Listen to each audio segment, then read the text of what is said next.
Welcome to 95 news. ప్రతిక్షణం ప్రజాక్షేమం కోసం బులెటిన్ల ముందుగా హెడ్లైన్స్ చూద్దాం.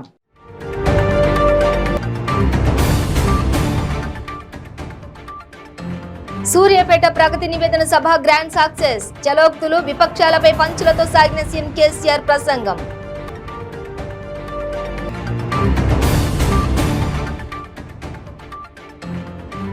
తెలంగాణలో మద్యం దుకాణాల నిర్వహణకు నేడు లక్కీ డ్రా.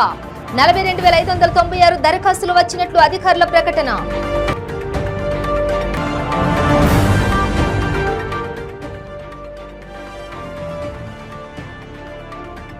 కొత్త వర్కింగ్ కమిటీని ప్రకటించిన కాంగ్రెస్ పార్టీ. 84 మందితో జాబితా విడుదల.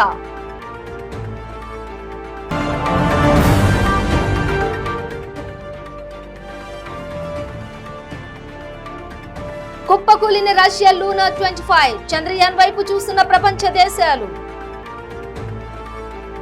డీటెయిల్స్ చూస్తే సూర్యాపేట ప్రగతి నివేదన సభ గ్రాండ్ సక్సెస్ అయింది.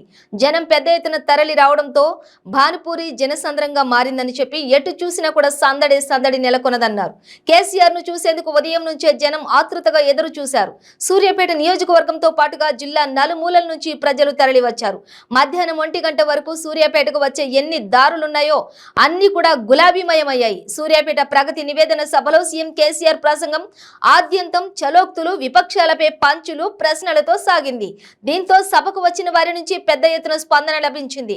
ప్రభుత్వం అభివృద్ధి కార్యక్రమాలను వివరించే సమయంతో పాటుగా విపక్షాలపై విమర్శలు చేసినప్పుడు చప్పట్లు ఈలలు మార్మోగాయి. ఇక స్థానిక అంశాలు నేతల గురించి ప్రస్తావించిన ప్రతిసారి జనం పెద్ద పెట్టున కేరింతలు కొట్టారు. జిల్లాలోని గ్రామ పంచాయతీలు మున్సిపాలిటీలకు ప్రత్యేక నిధుల కేటాయింపు ప్రకటనపై హర్షధ్వనాలు వ్యక్తమయ్యాయి. కాంగ్రెస్ బీజేపీ వాళ్ళు ఒక్క అవకాశం ఇవ్వాలంటున్నారు అని సీఎం అనడంతోనే వద్దు అని సభల నుంచి అనేక మంది ప్రతిస్పందన వ్యక్తమైంది. ఇక కేసీఆర్ కంటే రెండింతల పొడుగు దొడ్డున్నోళ్లు ఇన్నాళ్ళు ఏం చేశారని ప్రశ్నించినప్పుడు కూడా సభలో ఈలలు కేరింతలతో దద్దరిల్లింది. కులం లేదు, జాతి లేదు, మతం లేదు, అందరినీ కాపాడుకుంటూ పోతున్నామంటున్నామని కేసీఆర్ చెప్పినప్పుడు అవును అంటూ అరుపులు వినిపించాయి. ఇక ఇక్కడ కాంగ్రెస్ వాళ్ళు చెప్తున్న పథకాలు కాంగ్రెస్ పాలిత రాష్ట్రాల్లో ఇస్తున్నారా అంటే లేదు అని ప్రజలు స్పందించారు. ఇక త్వరలోనే మనం కూడా తప్పకుండా పెన్షన్ పెంచుకుందామని కేసీఆర్ అనగానే చప్పట్లు మార్మోగాయి. చెప్పాలి. ఒకసారి నేను సూర్యాపేటకు వస్తుంటే అక్కడ పైన మిర్యాలగూడలో సభ ఉండే. అప్పుడు జగదీశ్వర్ రెడ్డి గారు నిలిచి ఉన్నాడు. ఇక్కడ బాగా పరిగెత్తి వస్తే నాకు 7 నిమిషాలు టైం ఉండే సాయంత్రం ఆయన ఎలక్షన్ సభలో. ఆ రోజు ఆ సభలో నేను చెప్పిన, నేను ఎక్కువ మాట్లాడగానే ఒకటే మాట చెప్తా, జగదీశ్వర్ రెడ్డి గారిని గెలిపియండి, ఆయన మామూలు ఎమ్మెల్యేగా ఉండడు, మంత్రి అవుతాడని ఒక మాట చెప్పిన. జగదీశ్వర్ రెడ్డి గారిని మంత్రి చేసిన నేను. ఆయనను మంత్రి చేయడమే కాదు, 100కు 100% సూర్యాపేట జిల్లా చేసి మీకు అప్పగిస్తా అని చెప్పినా నేను చేసిన, నా బాధ్యత అయిపోయింది. సూర్యాపేట జిల్లా కూడా మనం చేసుకున్నాం. నేను మీకు ఒక్కటే మాట మనవి చేస్తా ఉన్నా, దయచేసి ఎలక్షన్లలో కాలు పడ్డది. ఇప్పుడు ఎలక్షన్ల కాలు పడితే ఏమవుతుంది? ఎన్నికలు రాగానే మన వరి కోతలు అయినప్పుడు పంట కాలాల కాడ అడుక్కుంటూ వస్తారు కదా. ఒకడు ఆరుమూరు పట్టుకొని వస్తాడు, ఒకడు మధ్యలో పట్టుకొని వస్తాడు. కళ్ళాల కాడికి రారా వెనకటి నుంచి ఒకడు వచ్చి రాబోయి సందమామ అని పాట పాడతాడు. ఇప్పుడు ఇవన్నీ మళ్ళీ ఇప్పుడు బయలుదేరుతారు. ఇక ఎప్పుడు కానీ ఎలక్షన్ వస్తే ఈ సూర్యాపేట నుంచి నేను రాష్ట్ర ప్రజలకు కూడా పిలిపిస్తా ఉన్నా, మీకు కూడా మనవి చేస్తా ఉన్నా, దయచేసి నేను చెప్పే 4 మాటలు ఇక్కడనే మీరు విడిచిపెట్టి పోవద్దు. మీ గ్రామానికి పోయిన తర్వాత కేసీఆర్కి ఈ మాట చెప్పిండు, ఇది నిజమా అబద్ధమా అని మీరు గ్రామంలో చర్చ పెట్టాలి. దయచేసి 10 మందితో మాట్లాడాలి. నేను ఒకటే కోరుతా ఉన్నా, ఇలా ఎవరున్నారండి ఇక్కడ బరిలో ఉన్నోళ్ళు? Congress party, Bharatiya Janata party. వీళ్ళు ఏమైనా కొత్తోళ్ళ? ఏమైనా ఆకుపసర తాగొచ్చారా ఈ మధ్యలో? ఒక్క అవకాశం ఇయ్యండి అంటారు. ఎన్ని అవకాశాలు ఇచ్చారు? 50 ఏండ్లు ఇచ్చారు. 1 కాదు 2 కాదు, 50 ఏండ్లు. వాళ్ళ జన్మల ఎన్నడన్నా కేసీఆర్ కంటే 200 దొడ్డుగున్నోళ్ళు, ఇంక ఇద్దరు పొడుగున్నోళ్ళు ఎంతోమంది ముఖ్యమంత్రులు అయినరు. ఈ జిల్లా నుంచి కూడా మంత్రులు అయినరు. ఎన్నడన్నా సూర్యాపేట మెడికల్ కాలేజ్ పెట్టాలి, నల్లగొండలో మెడికల్ కాలేజ్ పెట్టాలి, భువనగిరిలో మెడికల్ కాలేజ్ పెట్టాలని చెప్పి ఎవడన్నా ఆలోచన చేసిండా? ఎన్నడన్నా చరిత్రలో? మరి మళ్ళీ ఎందుకు వేయాలి ఓటు వాళ్ళకి నాకు అర్థం కాదు. ఇలా నల్లగొండ పట్టణానికి పోతే ఆడ మా భూపాలరెడ్డి పట్టుబట్టి నన్ను తీసుకుపోయి మున్సిపల్ మంత్రిని తీసుకుపోయి జిల్లా మంత్రిని తీసుకుపోయి నల్లగొండలో ఆ రోడ్ ఏంది, ఆ వైభవం ఏంది, ఆ కళాభారతి ఏంది, ఎట్లా కనబడుతుంది నల్లగొండ? కనబడుతుంది నల్లగొండ మునిపెట్లుండే ఇవాళ ఎట్లున్నది? మరి ఈ ఆలోచన 50 ఏళ్ళు రాజ్యం చేసిన కాంగ్రెస్ ఎందుకు చేయలే? జిల్లాల మంత్రులు లేకుండా నాకన్నా పొడుగునోళ్ళు నాకన్నా దొడుగునోళ్ళే ఉండ్రి మంత్రులు, ఎందుకు లేకుండా అప్పుడు ఎందుకు చేయలే? ఒక్కనాడన్నా రైతాంగం చనిపోతుంటే ఆపద్ బంధు అని పెట్టి 50,000 మన ముఖాన కొడితే అవి కూడా వచ్చేటి కావు. అది కూడా 6 నెలలు తిరిగితే 10,000 20,000 చేతులు పెట్టి పంపించేది. రైతుల కష్టాలు తీర్చాలి, ఆత్మహత్యలు చేసుకోకుండా కాపాడాలి, వాళ్ళకి కనీస మద్దతు ధర ఇప్పించాలి. ఎన్నడన్నా 50 ఏళ్ళలో ఆలోచన చేసినరా? ఎట్లా చూసిండ్రు ప్రజలు? తెలంగాణలో మద్యం దుకాణాల నిర్వహణకు సంబంధించి అధికారులు నేడు లక్కీ డ్రా నిర్వహించనున్నారు. 2023-25కు సంబంధించి మొత్తం 2,620 మద్యం దుకాణాల కేటాయింపుల కోసం నిర్వహించనున్నటువంటి ఈ డ్రా కోసం రాష్ట్ర వ్యాప్తంగా 34 ఎక్సైజ్ జిల్లాల్లోని ప్రత్యేక కేంద్రాలు ఏర్పాటు చేశారు. రెవెన్యూ జిల్లాల కలెక్టర్ల ఆధ్వర్యంలోని దరఖాస్తుదారుల సమక్షంలోని ఉదయం 10:30 దుకాణాల వారీగా డ్రా తీస్తారు. డ్రాలో గెలుపొందిన వారు ఈ నెల 23లోగా నిర్జీత వార్షిక లైసెన్స్ రుసుములోని 6వ వంతు చెల్లించాల్సి ఉంటుంది. డిసెంబర్ 1 నుంచి కొత్త మద్యం దుకాణాల్లోని విక్రయాలు సాగించేందుకు అనుమతిస్తారు. రాష్ట్రంలో మొత్తం చూసుకుంటే 2,620 మద్యం దుకాణాలు ఉండగా వీటి కోసం ఏకంగా 1,31,490 దరఖాస్తులు వచ్చాయి. గతంలోనే హైదరాబాద్, సికింద్రాబాద్, మేడ్చల్, మల్కాజిగిరి, సిరూర్నగర్, శంషాబాద్ ఎక్సైజ్ జిల్లాల్లోని 18,091 దరఖాస్తులు రాగా ఈసారి డబుల్ కు మించి 42,596 దరఖాస్తులు వచ్చాయి. ఇక చివరి రోజైనటువంటి శుక్రవారం 50,000కు పైగా దరఖాస్తులు వచ్చినట్లుగా అధికారులు తెలిపారు.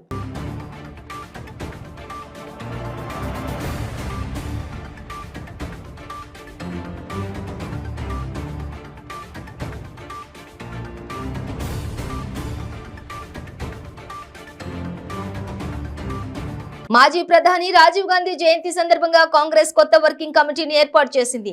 మొత్తం 84 మందితో జాబితాను విడుదల చేసింది. ఇందులో 39 మందిని కమిటీ సభ్యులుగా, శాశ్వత ఆహ్వానితులుగా 18 మంది నేతలు ఉండనున్నారు. ప్రత్యేక ఆహ్వానితులుగా 14 మంది ఇన్ఛార్జీలు, 9 మంది ప్రత్యేక ఆహ్వానితులు, 4 ఎక్స్ అఫిషియో సభ్యులతో కమిటీని ప్రకటించింది. సిడబ్ల్యూసీ టీంలో ఏపీ నుంచి రఘువీరారెడ్డికి ప్రాతినిధ్యం దక్కింది. ఏఐసిసి అధ్యక్షులు మల్లికార్జున ఖార్గే ఈ మేరకు వర్కింగ్ కమిటీని పునర్వ్యవస్థీకరించారు. ఖార్గేతో పాటుగా సిడబ్ల్యూసీ సభ్యులుగా సోనియా గాంధీ, రాహుల్ గాంధీ, మన్మోహన్ సింగ్, ఏకే ఆంటనీ, జయరాం రమేష్, చిదంబరం, దిగ్విజయ్ సింగ్, శశి థరూర్, సచిన్ పైలట్, అధీర్ రంజన్ చౌదరి, ప్రియాంక గాంధీ తదితరులు కూడా ఉన్నారు. కొన్నేళ్లుగా రాజకీయాలకు దూరంగా ఉన్న రఘువీరారెడ్డి, రాజస్థాన్ లోని రెబల్ గా మారిన సచిన్ పైలట్, కాంగ్రెస్ అధ్యక్ష పదవికి పోటీ చేసిన శశి థరూర్ పేర్లు కూడా సిడబ్ల్యూసీలో ఉండడం గమనార్హం. సిడబ్ల్యూసీలో తెలుగు రాష్ట్రాల నుంచి కేవలం రఘువీరారెడ్డికి మాత్రమే చోటు దక్కింది. తెలంగాణకు చెందిన నేతలకు స్థానం దక్కలేదు. శాశ్వత ఆహ్వానితులుగా సుబ్బరామిరెడ్డి, కొప్పలరాజు, దామోదర రాజనరసింహ తదితరులు ఉన్నారు. ప్రత్యేక ఆహ్వానితులుగా వంశీ చందర్ రెడ్డి, పల్లం రాజు తదితరులు కూడా ఉన్నారు.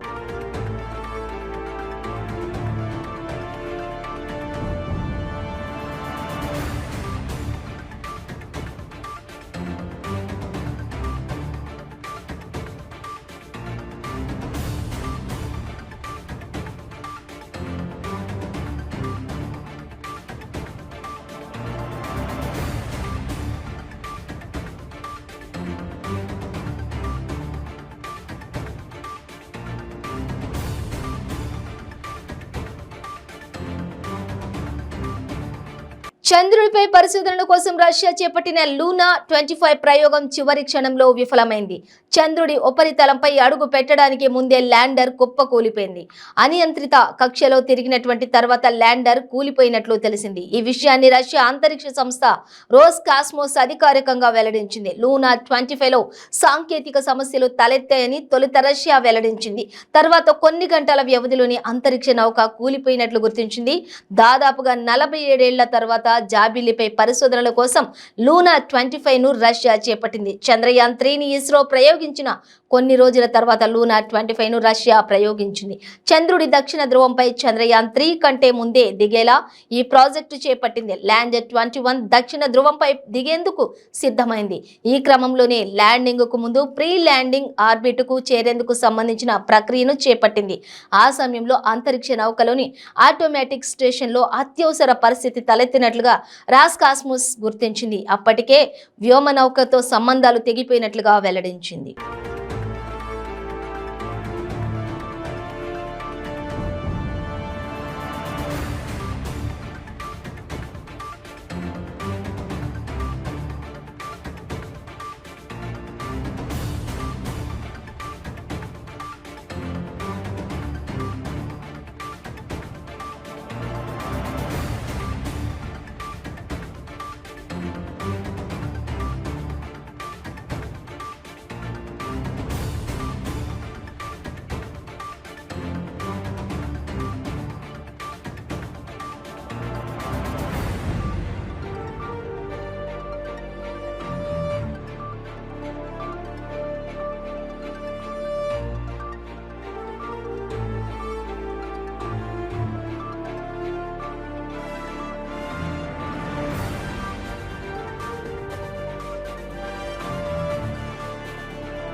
పాల్కొండలో మంత్రి ప్రశాంత్ రెడ్డి సహకారంతో శివాజీ విగ్రహం ఏర్పాటుకు భూమి పూజ జరిగింది.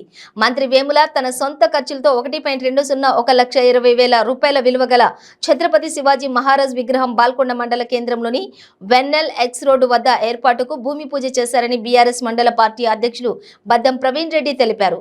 ఈ సందర్భంగా ఎంపీపీ లావణ్య, లింగాగౌడ్, సర్పంచి బూసా సునీత, నరహరి, వీడీసీ సభ్యులు పిప్పెర అశోక్, ఆర్కరి గంగాధర్ గ్రామస్తులతో కలిసి భూమి పూజ చేసి వారంతా కూడా మాట్లాడారు. ఛత్రపతి శివాజీగా ఖ్యాతి పొందిన శివాజీరాజే భోంస్లే పశ్చిమ భారతదేశాన మరాఠా సామ్రాజ్యాన్ని నెలకొల్పి మొఘల్ సామ్రాజ్యాన్ని ఎదిరించినటువంటి వీరుడని వారు గుర్తు చేసుకున్నారు.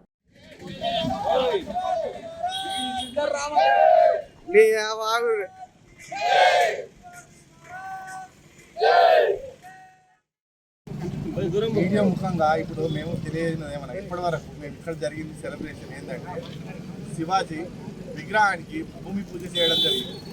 ఈ భూమి పూజ చేయడంలో ప్రశాంత్ అన్న గారిది మంత్రివర్యులు వీరిది ఎంతో పెద్ద చేయి ఉంది. ఎందుకంటే వాళ్ళు పెద్ద మనిషి చేసుకొని మేము అడగగానే ఇలా ఫలానా జాగల ఇట్లా ఈ బండి చౌరస్తల ఇలా ఉంది మేము ఇలా అనుకున్నాం అని చెప్పగానే దాన్ని వెంటనే మీరు పెట్టుకోవడమే నేనే ఇస్తున్నా మీరు చేసుకుంటారని చెప్పి విగ్రహాన్ని ఇవ్వడం జరిగింది. విగ్రహదాత మంత్రివర్యులు ప్రశాంత్ రెడ్డి గారు. అయితే బాల్కొండ ఈ యూత్ కానీ ఇప్పుడు ప్రతి ఒక్కరు చాలా సంతోషంలో మునిగి తేలుతున్నారు. ఎందుకంటే ఇక్కడ వస్తుంది విగ్రహం, చాలా సంతోషం. అందులో ప్రశాంత్ అన్న గారి చెయ్యి ఉండడం చాలా సంతోషపడుతుంది. జై శివాజీ. ఈ వీడియో ముఖంగా మాట్లాడుతూ పాల్గొన్న ప్రతి ఒక్కరి తరఫున కృతజ్ఞతలు తెలియజేస్తూ నా యొక్క ధన్యవాదాలు తెలుపుతున్నాను. ఎందుకంటే ఊరందరూ సంతోషంలో ఉన్నారు కాబట్టి ఇందులో ఇది అయిపోయింది. ధన్యవాదాలు. నెల్లూరులో ప్రైమరీ అగ్రికల్చరల్ క్రెడిట్ సొసైటీ సభ్యులకు అవగాహన కార్యక్రమాన్ని ఏర్పాటు చేశారు. ఈ అవగాహన కార్యక్రమాన్ని రాష్ట్ర వ్యవసాయ శాఖ మంత్రి గోవర్ధన్ రెడ్డి ప్రారంభించారు. ఈ సందర్భంగా సొసైటీ సభ్యులకు పలు సూచనలు జారీ చేశారు.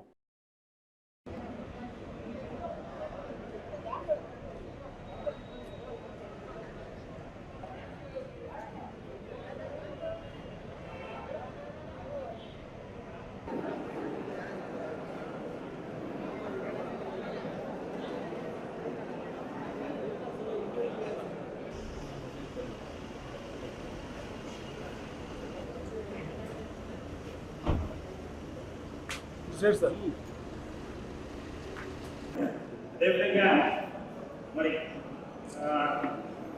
ప్రారంభానికి సూచికగా మనం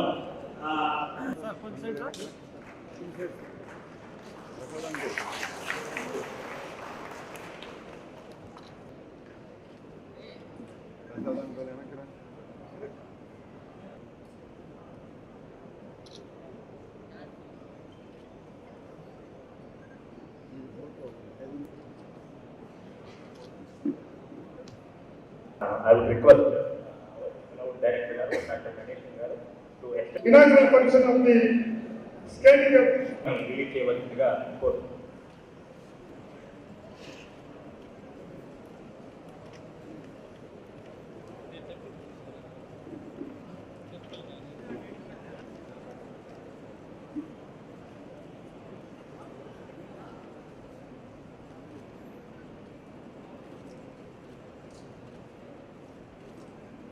మన గ్రామీణ ప్రాంత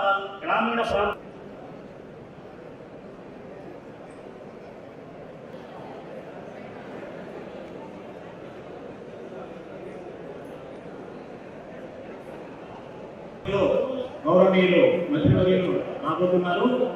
ముఖ్యంగా మీ అందరినీ కూడా ఈ రోజు ఇక్కడికి ప్రైమరీ అగ్రికల్చర్ కోఆపరేటివ్ సొసైటీస్ ప్రాథమిక సహకార పరపతి సంఘాలకు సంబంధించి అవగాహన సదస్సు ఏర్పాటు చేసినటువంటి సందర్భంగా సహకార రంగానికి సంబంధించి సహకార వ్యవస్థకి సంబంధించి చాలా మందకొడిగా ఉన్నటువంటి నేపథ్యంలో సహకార వ్యవస్థను మరింత పటిష్టం చేయాలనేటువంటి ఆలోచనతో ముందుకు వెళ్తున్నటువంటి రాష్ట్ర ముఖ్యమంత్రి జగన్మోహన్ రెడ్డి గారి ఆలోచన విధానాల్ని ఒకసారి సభ్యులందరికీ తెలియచెప్పాలని, రాబోయేటువంటి రోజుల్లో ఈ ప్రైమరీ అగ్రికల్చర్ కోఆపరేటివ్ సొసైటీస్ ఏదైతే ఉన్నాయో వాటిని మరింత బలోపేతం చేయడం, రైతాంగానికి విస్తృతమైనటువంటి సేవలు అందించడం అనేటువంటిది ధ్యేయంగా ఈరోజు ఈ అవగాహన సదస్సు కార్యక్రమాన్ని నిర్వహించడం జరుగుతుంది.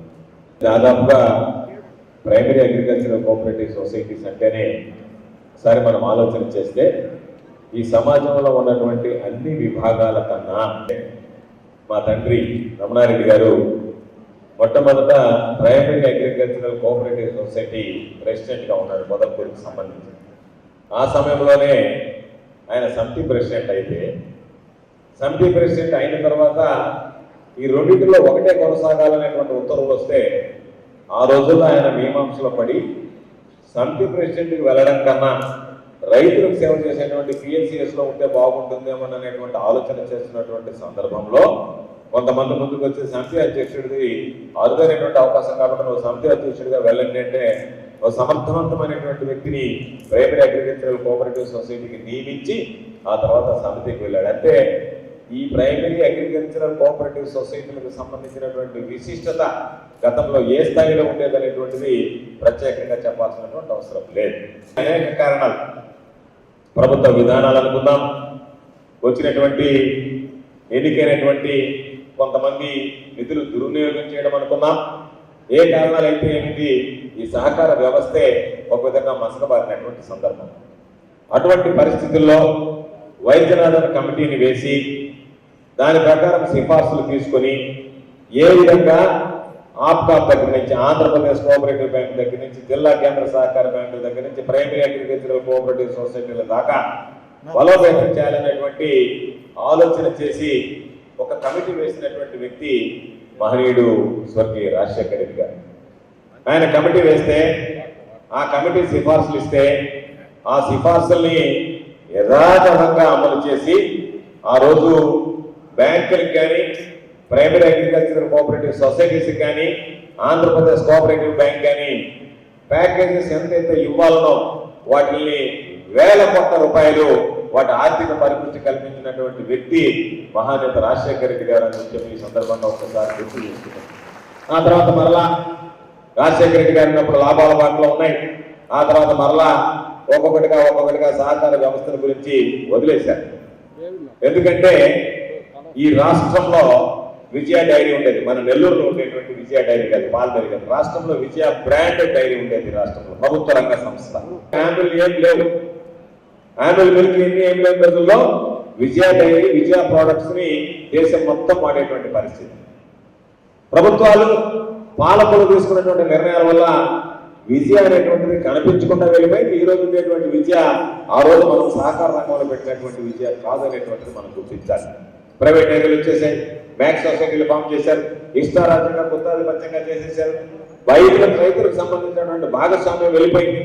దానివల్ల ఈరోజు ఒక్కొక్కటి కోల్పోయినటువంటి పరిస్థితుల్లో మరలా వాటిని గాడిని పెట్టాలనేటువంటి ఆలోచనతో ముఖ్యమంత్రి జగన్మోహన్ రెడ్డి గారు నిర్ణయం తీసుకొని సమర్థవంతమైనటువంటి వ్యక్తుల్ని, అనుభవం లేనటువంటి వ్యక్తుల్ని ప్రైమరీ అగ్రికల్చరల్ కోఆపరేటివ్ సొసైటీకి సంబంధించి చైర్మన్లుగా, సంబంధించినటువంటి మెంబర్లుగా ఈరోజు అవకాశం కల్పించడం జరిగింది. దానితో పాటు నేను సహకార సంబంధించినటువంటి మంత్రి అయిన తర్వాత అమెండ్మెంట్స్ తీసుకొచ్చాం చట్టానికి. మన వాళ్ళకి ఏలూరు జిల్లా పెదవేగి మండలం కొప్పాకలో విషాదం చోటు చేసుకుంది. టీచర్ మందలించడంతో మనస్తాపానికి గురైన 10వ తరగతి విద్యార్థి పామర్తి ప్రదీప్ బలవన్మరణానికి పాల్పడ్డాడు. పోలవరం కుడి కాల్వలో దూకి ఆత్మహత్య చేసుకున్నాడు. తమ కొడుకు ఆత్మహత్యకు గల కారణమైన ఉపాధ్యాయులపై చర్యలు తీసుకోవాలని బాధిత కుటుంబీకులు విద్యార్థి మృతదేహంతో కొప్పాక హైస్కూల్ వద్ద ఆందోళనకు దిగారు. సమాచారం అందుకున్న జిల్లా విద్యాశాఖ అధికారి కొప్పాకకు చేరుకుని విద్యార్థి ఘటనపై ఆరా తీశారు. మాజీ ఎమ్మెల్యే చింతమనేని ప్రభాకర్ విద్యార్థి కుటుంబ సభ్యులను పరామర్శించారు.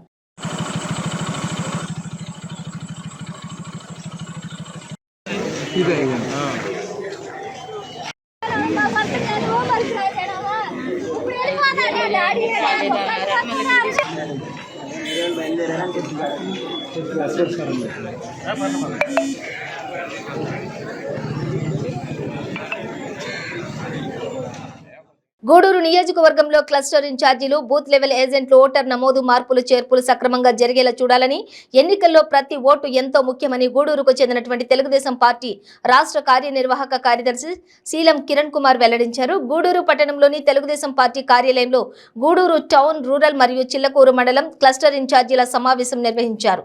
ముఖ్య అతిథిగా హాజరైన తెలుగుదేశం పార్టీ రాష్ట్ర కార్యనిర్వాహక కార్యదర్శి శీలం కిరణ్ కుమార్ మాట్లాడుతూ, ప్రభుత్వం వారు నిర్వహిస్తున్నటువంటి ఓటర్ పరిశీలనలోని పార్టీ బూత్ లెవెల్ ఏజెంట్లు కూడా పాల్గొని ప్రతి ఇంటికి వెళ్లి ఓటరు అక్కడ నివాసం ఉన్నాడా లేదా, మార్పులు ఏమైనా జరిగాయా, నివాసంలో లేని ఓట్లు లిస్టులో ఏమైనా ఉంటే వాటిని తెలియచేయాలని చెప్పి సూచించారు. ప్రతి ఒక్క కార్యకర్త కూడా కష్టపడి పనిచేస్తే రాబోయే ఎన్నికల్లో విజయం సాధ్యమని అన్నారు.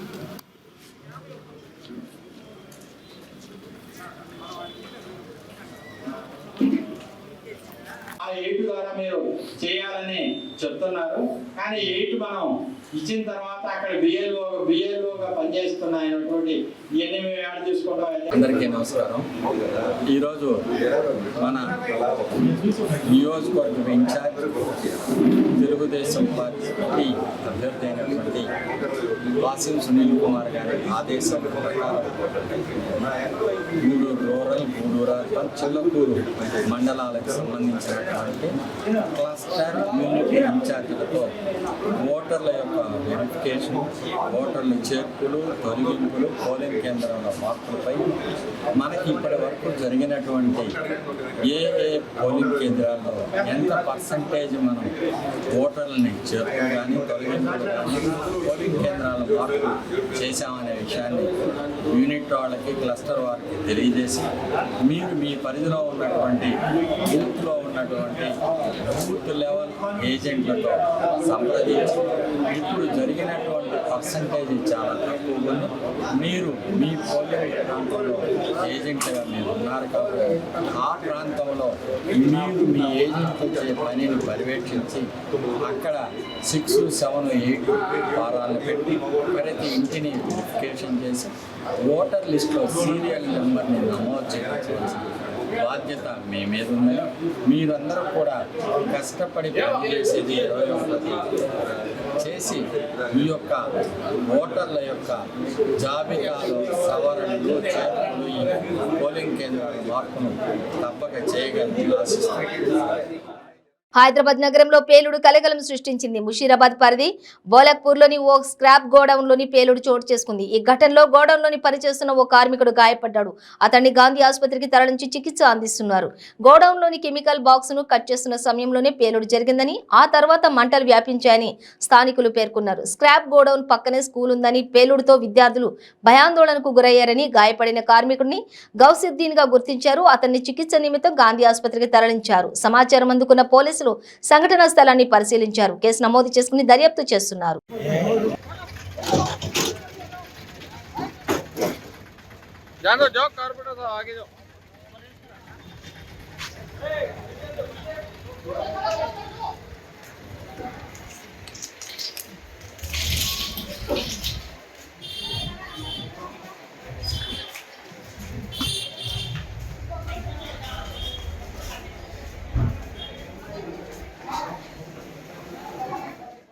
హైదరాబాద్ శామీర్పేట మండలం హకీంపేటలోని తెలంగాణ స్పోర్ట్స్ స్కూల్ విద్యార్థులు రాజీవ్ రహదారికి పైగా వచ్చి ఆందోళన చేశారు. వైఎస్డీ హరికృష్ణపై లైంగిక వేధింపుల ఆరోపణలపై వాస్తవాలు బయటపెట్టాలని డిమాండ్ చేస్తూ విద్యార్థులు తరగతులు బహిష్కరించారు. హరికృష్ణను తిరిగి వైఎస్డీగా నియమించాలని పాఠశాల ప్రధాన గేటు వద్ద బైఠాయించి నిరసన వ్యక్తం చేశారు. మా సార్ మాకు కావాలంటూ నినాదాలు చేశారు. దానికి సంబంధించింది నా గురించి మాట్లాడింది కానీ వేరే దాని గురించి మాట్లాడకండి. జరుగుతుంది ఏంటో అదే అది జరగాలి, నిజాలు బయటికి రావాలి. మేము ఇంత చేస్తున్నామంటే దాని అర్థం ఏంటి? ఎవరు మాట్లాడలేదు ఇక్కడ అసలు. అదే మనం చూసలేదు.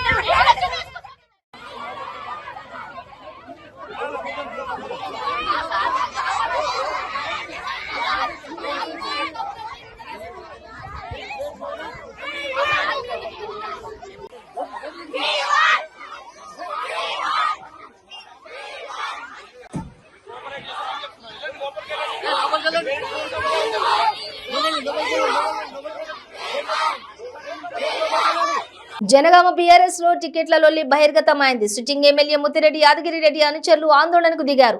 పల్లా వద్దు ముద్దిరెడ్డి ముద్దు అంటూ నినాదాలతో జనగామలో ముత్తిరెడ్డి అనుచరులు హోరెత్తించారు.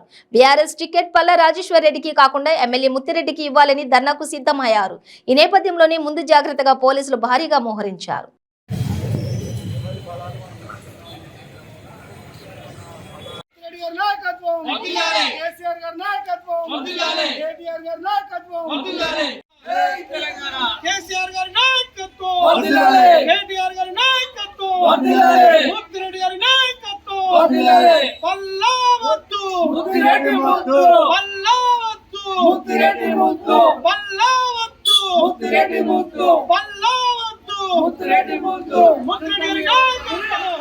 బులెటిన్ ముగించే ముందు హెడ్లైన్స్ మరోసారి.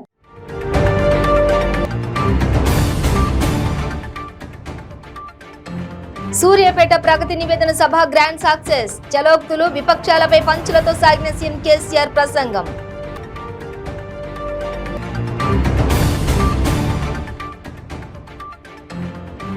తెలంగాణలో మద్యం దుకాణాల నిర్వహణకు నేడు లక్కీ డ్రా. 42,596 దరఖాస్తులు వచ్చినట్లు అధికారుల ప్రకటన.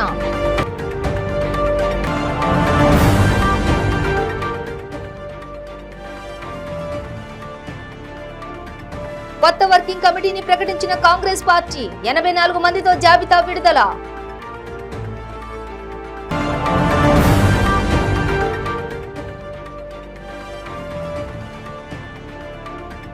కుప్పకూలిన రష్యా లూనా 25. చంద్రయాన్ వైపు చూస్తున్న ప్రపంచ దేశాలు. ఇవి బులెటిన్ డీటెయిల్స్. చూస్తూనే ఉండండి 95 న్యూస్.